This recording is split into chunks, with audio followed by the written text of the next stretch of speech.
Bonjour, je suis Baptiste Amato-Gagnon de la société Cycle et nous sommes aujourd'hui chez Viscase, une société des Hauts-de-France à Beauvais, comme le montre le temps actuel, qui révolutionne l'industrie de transformation de la viande depuis près d'un siècle. Viscase est un leader mondial qui conçoit pour ses clients des solutions innovantes en matière de boyaux agroalimentaires. Pour des raisons de confidentialité évidentes, nous n'avons pas pu filmer la production. Néanmoins, Émilie Leclerc, responsable développement, va nous en dire un petit peu plus sur le travail réalisé par les équipes Cycle. Je m'appelle Émilie Leclerc, je suis chez Viscase depuis maintenant quelques années sur le site de Beauvais et j'ai le rôle de responsable développement à la fois produit et à la fois process.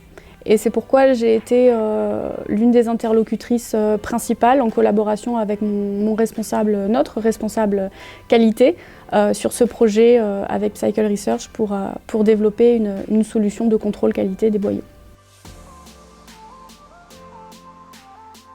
Viscase est une industrie fondée en 1925 aux États-Unis. On a 3 sites de production en Europe, dont 2 en France, essentiellement de la production de boyaux cellulosiques.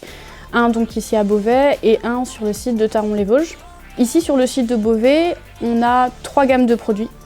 Le produit le plus petit, le Nojax, qui va être un calibre qui va être relativement fin, typiquement pour tout ce qui va être knacky. On a le LCC, Large Cellulose Casing, qui va être donc à diamètre bien plus gros. Et puis on va avoir la gamme Fibrous, qui elle a la particularité d'être renforcée avec un papier enduit de viscose. Avec Cycle Research, on a essentiellement travaillé sur les gammes Nojax et Fibrous.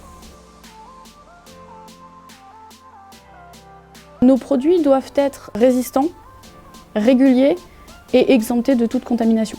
Typiquement, pendant la phase d'embossage, c'est-à-dire au moment où on insère la viande dans le boyau doit être résistant, il ne doit pas casser.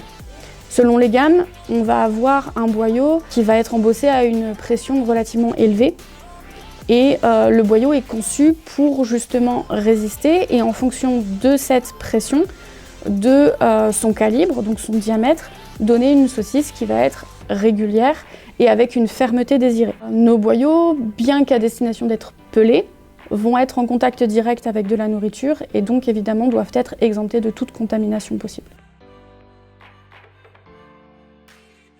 Pas vraiment, on s'est majoritairement laissé guider par les équipes de Cycle Research. Et donc on est arrivé avec une problématique et des solutions ont été proposées en prenant en compte à chaque fois nos contraintes.